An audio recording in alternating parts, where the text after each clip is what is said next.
President Biden and Vice President Harris go global. The United States is back. President Biden on his first overseas trip as head of state.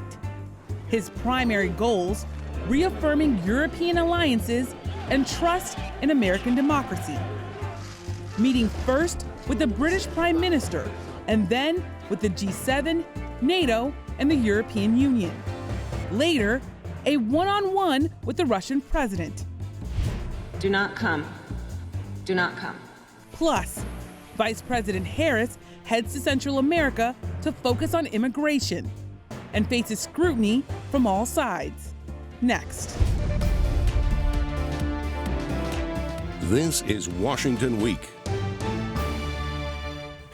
Good evening and welcome to Washington Week. I'm Yamiche Alcindor reporting from Cornwall, England. I'm here traveling with President Biden during his first foreign trip as Commander-in-Chief. And he has a lot on his agenda and a lot to work through after his predecessor, former President Donald Trump, strained relationships with our European allies. Now, there's going to be a lot of focus on the state of democracy in the U.S. and around the world, and a lot of talk about how U.S. adversaries like Russia and China are feeling emboldened. Now, I want to bring in our friend Ed O'Keefe, senior White House correspondent and political correspondent for CBS News. He's there in our studio in Washington, D.C., keeping the moderator's seat warm for me. Thanks so much for being here, Ed. Hey, Yamiche, so great to be here. We miss you, but glad you're able to join us tonight. And Vice President Kamala Harris was also abroad.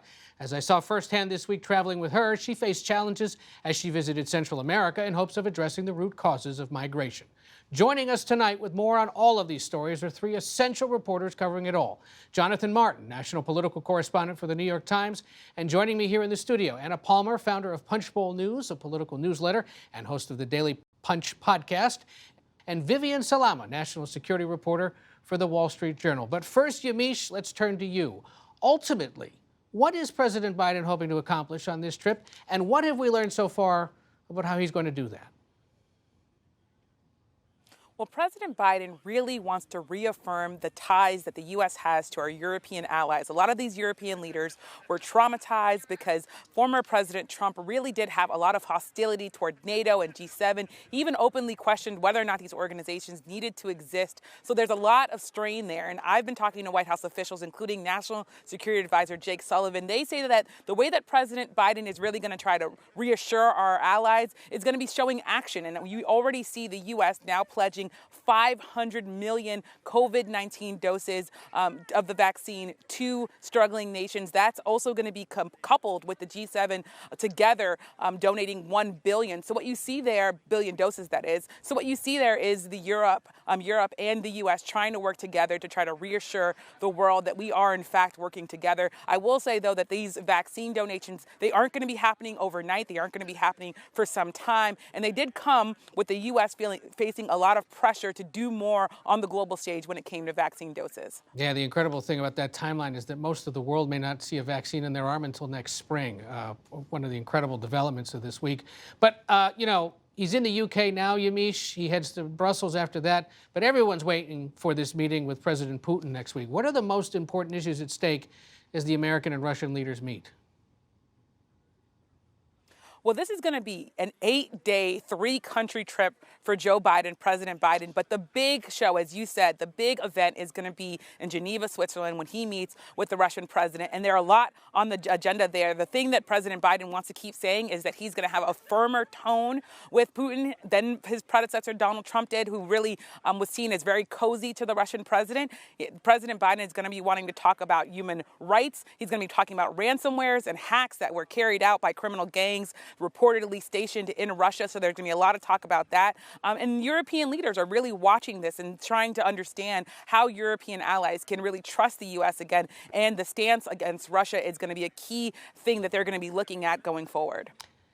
Here in Washington, Vivian, this is all coming as President Biden is trying to draw lines in the global battle between democracy and authoritarianism. This is actually something he speaks about quite frequently, right? That's right. This has been sort of the overarching frame of his foreign policy agenda as he's come into office is talking about the need for democracies to work together to kind of confront this rising sense of authoritarianism in the world, with Russia and China sort of looming in the backdrop of that description. And of course, one of the things that he's really worked to do is to try to get allies on the same page. And he talks the talk, certainly, that the Europeans want to be hearing about multilateralism, supporting NATO, supporting the G7, something that his predecessor, Donald Trump, he would kind of throw peanuts at them, but not so much embrace these organizations, wholeheartedly. And so he is certainly there and making allies a lot more comfortable. But two things we're going to be looking at in the coming days and months to come. Do we get deliverables from the trip? We see vaccines coming out now. Certainly these countries are going to be working together. But also, President Biden, despite the fact that he talks the talk, there's going to be a lot of really tough issues to get over. The Germans don't agree with him on a Russian pipeline that's going to Germany, and it's a very, very controversial issue right there. That's something that they're going to have a hard time discussing.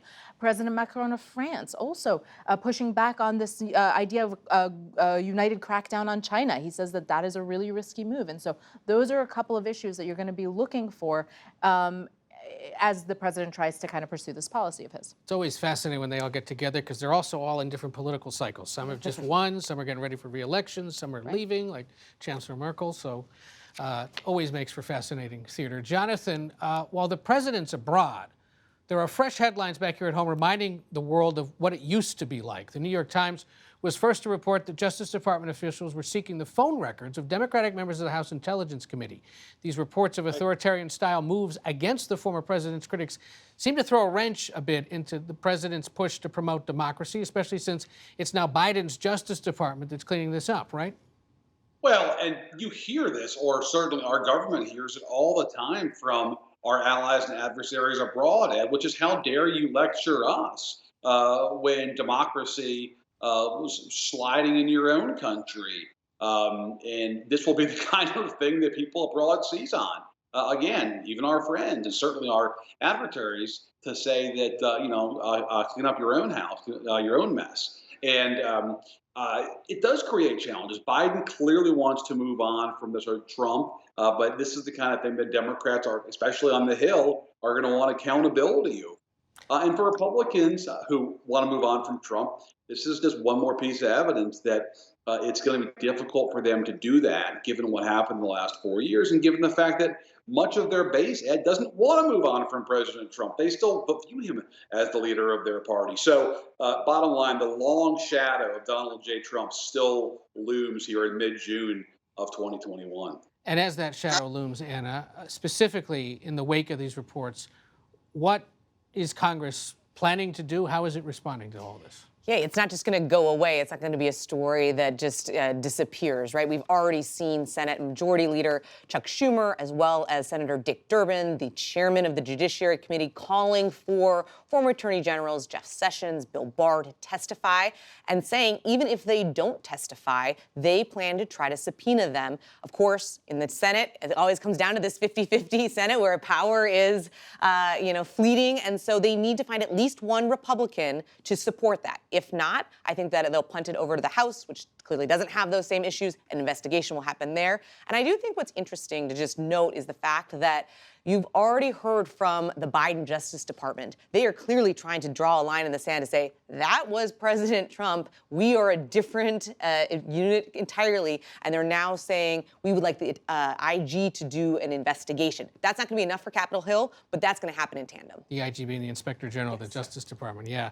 And they've had to play cleanup and sort of put to bed what the Trump administration was up to. And really striking report, again, as the president tries to talk about democracy versus autocracy. And as he is in the United Kingdom through Sunday, before he heads on to Brussels and Geneva next week.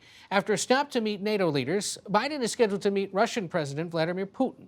The meeting comes amid tensions over Russia's treatment of political opponents, its actions in Ukraine, and recent hacks into U.S. infrastructure.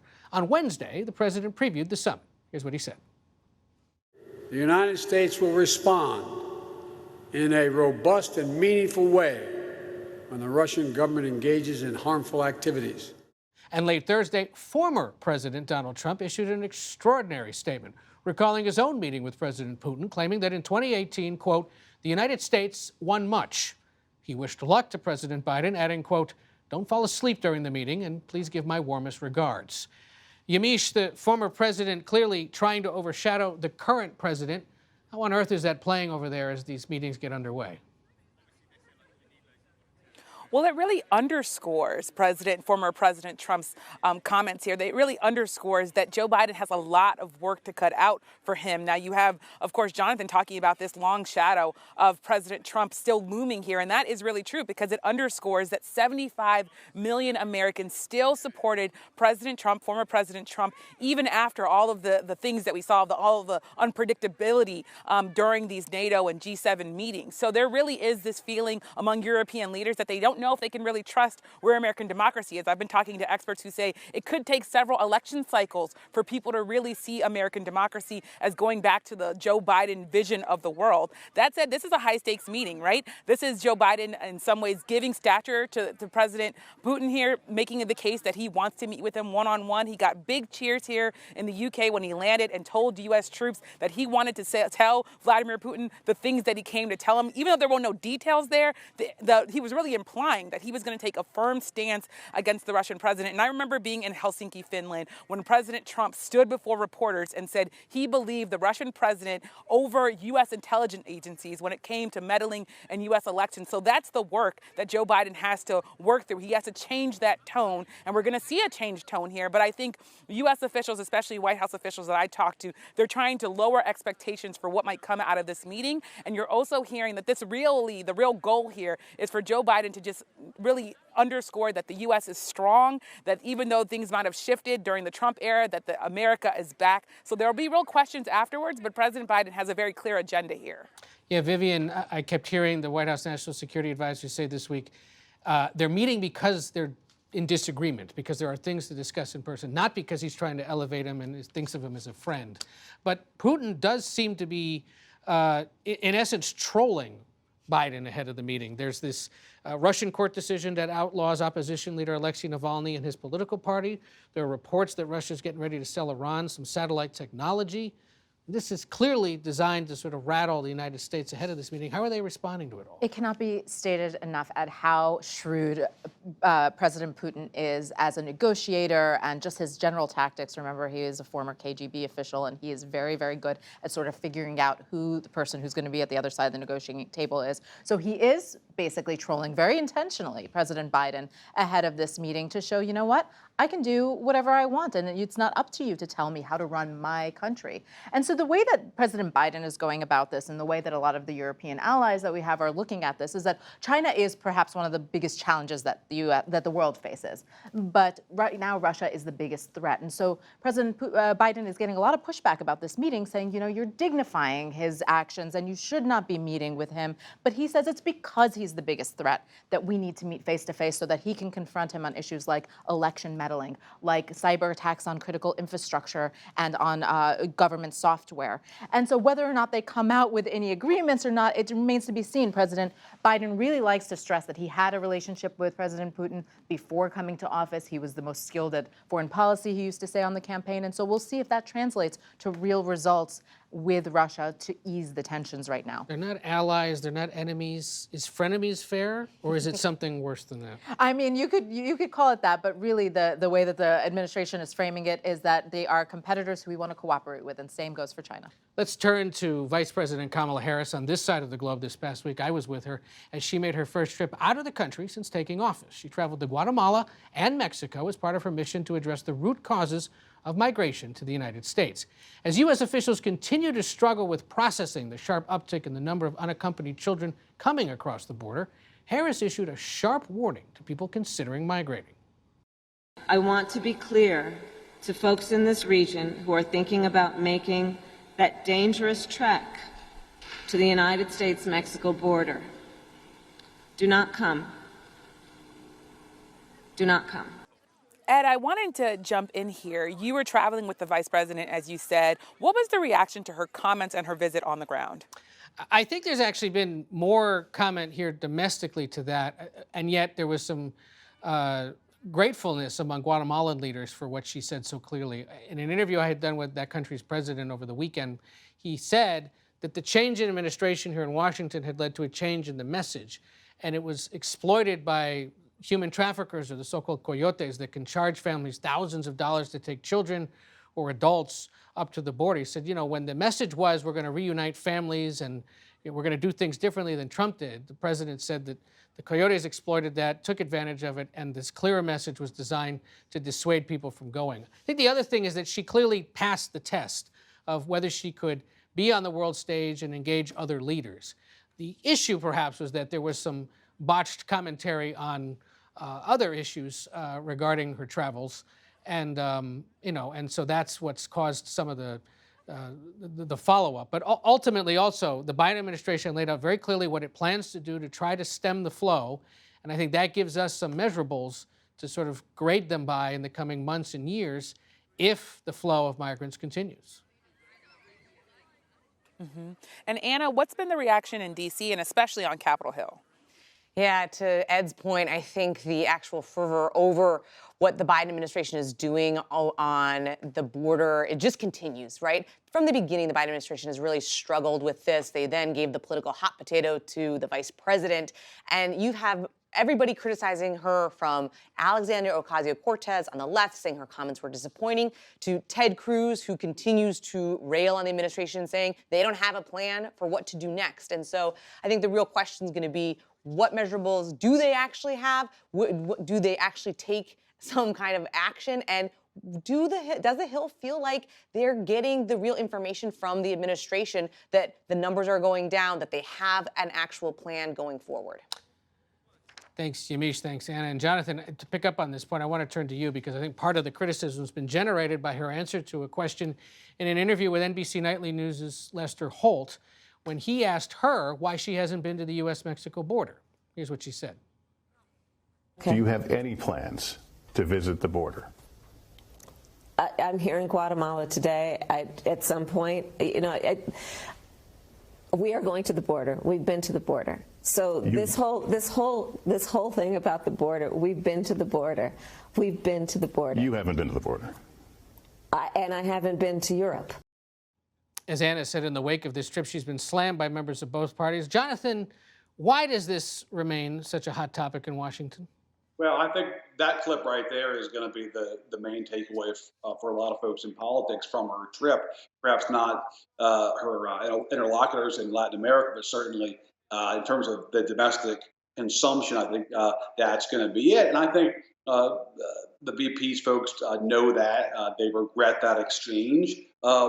I think if you peel back the onion there, Ed, her reaction, her obvious frustration, I think reflects ongoing tensions within the Democratic Party in the sense of she does not want to be perceived as being the border czar. And that is the perception. And at times, I think the frustration is because even internally in the administration, that's how this is perceived, as Kamala is handling the border. And I think what you saw there was her trying to sort of redirect that to keep it focused on Central America, which is actually her precise job. But that has often been perceived differently. And I think that drove the reaction there. And I think that's why she's frustrated, wanting to say emphatically that she's focused on the flow of migrants from Central America, not the U.S.-Mexico border, which is, I think, what she was trying to get at there. But obviously a moment that she would take back if she could, Ed. Probably. Vivian, this do not come. Legally, some people actually can come, right? Migrants have a right under U.S. law to seek asylum. And so that was the concern by NGOs and human rights groups, is that her message undermined that. Yeah. And Anna, there's a host of issues still being talked about up on Capitol Hill. There's the infrastructure talks that are slogging along. There's police reform talks. The Senate's now starting to work its way through federal judges. But immigration is actually something that both the House and the Senate are still working on, even if it isn't a top-tier issue. Yeah, and it has been one of the kind of thorny issues, obviously, in Washington for a very long time. I covered it years ago when it was John McCain in the room trying to find a way forward on this. What has been interesting is it kind of really has been put to the front burner for Democrats around Dreamers, right? This week alone, Senator Dick Durbin did pull together that bipartisan group that has been meeting in the Senate. I've spoken to him about this before. He's very clear-eyed about the problems and the struggles that they're going to have to try to get together any kind of a deal. What is a shift, I think, for Democrats here is they used to say we only going to do comprehensive, and it was everything in the kitchen sink that had to be a part of it, which made it always so difficult. Now I think they are trying to figure out how to thread the needle on border security funding, Dreamers, and some of the other provisions where they feel like they could potentially get a deal. That all being said, I'll just say, Ed, I mean, I think it's going to be very, very difficult for them to try to find a pathway forward. Right now, Republicans in the Senate, in particular led by Mitch McConnell, of course, are not looking to cut a lot of deals and give Democrats a win on this, particularly ahead of the midterm election when they think it's a 50-50 Senate. They've got as good a shot as any that they could get power back. Yeah, and it's amazing that 8 years later, they're still talking about border security plus something for the Dreamers, because that's what they nearly got back in 2013. Right. You know, Yamiche, vice presidents get handed the tough assignments all the time, but just as she was getting ready to go to Central America, the president dropped the voting rights fight in her lap. I mean, it's a tough time to be Kamala Harris. That's right. Vice President Harris dealing with immigration has been a really, really thorny thing on her agenda. She's been trying to make sure that she's not seen as the border czar, that she's really dealing with the root causes of migration. But it's really in some ways lost in translation. And the GOP, you see them really trying to exploit the murkiness of this. And when it comes to, of course, voting rights, the White House insists that she was the one who requested this from President Biden. She wanted to deal with voting rights. But it's an issue that, of course, is very, very complicated. You have in the Senate, Senate Democrat Joe Manchin saying that he is not going to be supporting the For the People Act. There's real questions about what kind of voting law can be passed through Congress. So that is something that the White House is continuing to get questions about, because not only will it be something, of course, that is the heart of the American democracy with GOP lawmakers trying to pass laws to restrict voting all over the country, there's also the question of the 2022 midterms. Can Democrats win still if you have Republicans who are not just trying to suppress the vote, critics would say, but are also trying to nullify the vote? So big, big things on the vice president's agenda, and her office says is ready for this challenge, but it is a big challenge ahead.